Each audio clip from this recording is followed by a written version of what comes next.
Hi, welcome to my YouTube channel. So welcome to the first episode of Let Us Talk About Church with AYO. Clap your hands. So guys, on today's episode, I don't want to waste so much of your time. So on today's episode, we're going to be talking about a young lady who got pregnant at not really at a very young age, but then still a very young age. So without wasting so much of your time, let's get started. Let's get straight into the story. I read.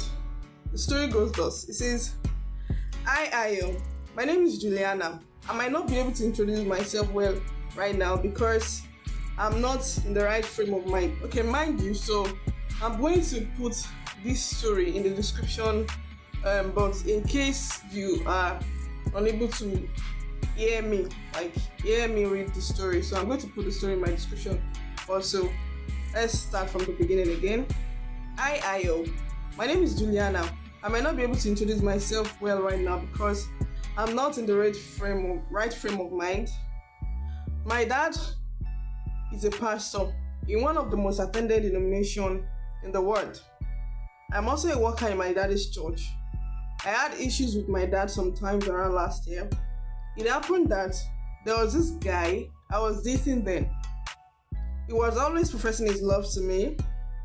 We were also students of the same school, higher institution. When the whole thing happened between my dad and me, I was also in my final year. However, during the period of dating this guy, his parents were members of my father's church. So, we were always around each other, we were fond of each other, though both of our parents were also oblivious of our relationship status. Until a particular day, my father got to know. He was literally angry. I saw it in his face that day. He instructed me never to get close to the guy again. He said he doesn't want to ever see me with him again. I have heard that I'm still young to be in any relationship with an opposite sex. Well, I didn't listen to him. I went to my mom thinking she would understand me better. Explained to my mom all that happened. I pleaded with her to let me continue the relationship with this guy. But she refused and told me to listen to my dad with an utterance that if I ever said anything about the guy again to her, the outcome would be devastating beyond my expectation. Wow. I became confused about what to do. I don't think I'm too young to be in a relationship. I was 25 years old already then.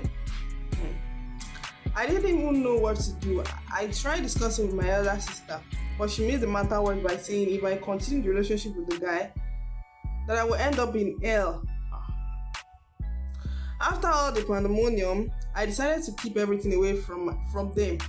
I decided not to discuss anything concerning my life with my family any longer. Wow. I continued my relationship with this guy. We were planning our lives together. I had pictures of beautiful things in our heads for the future. Since I wasn't talking to my parents again in regards to my life affairs, I didn't know what was bad from what was right. Nobody to advise me. I was just doing all that I wanted to do and all that seemed right to me. To cut the long story short, I got pregnant with the guy. We got scared. We were senseless. We were both confused and afraid. I particularly knew my parents would kill me, especially my father. It's true. He won't even accept me into his house if he finds out. So I kept it a secret, but was still staying in my parents' house. I cried every day. My parents didn't notice what was wrong.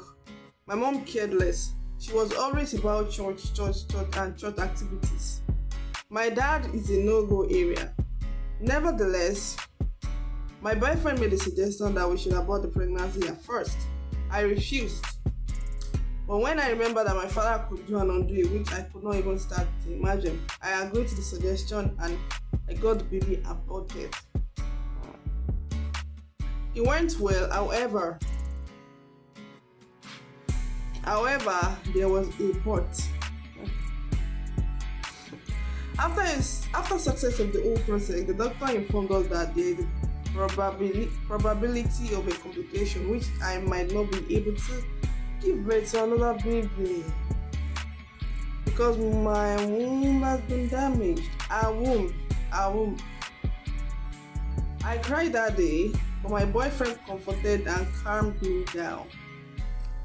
Calmed him down, saying everything would be fine. He even promised that we would travel abroad together. Few weeks later, we were on a school break after the first semester. During this time, I was always indoors. I would not go out of my room. I was just all by myself. I didn't really have close friends I could talk to. My boyfriend was my closest friend. The most painful part now is my boyfriend had left for Canada last month without informing me.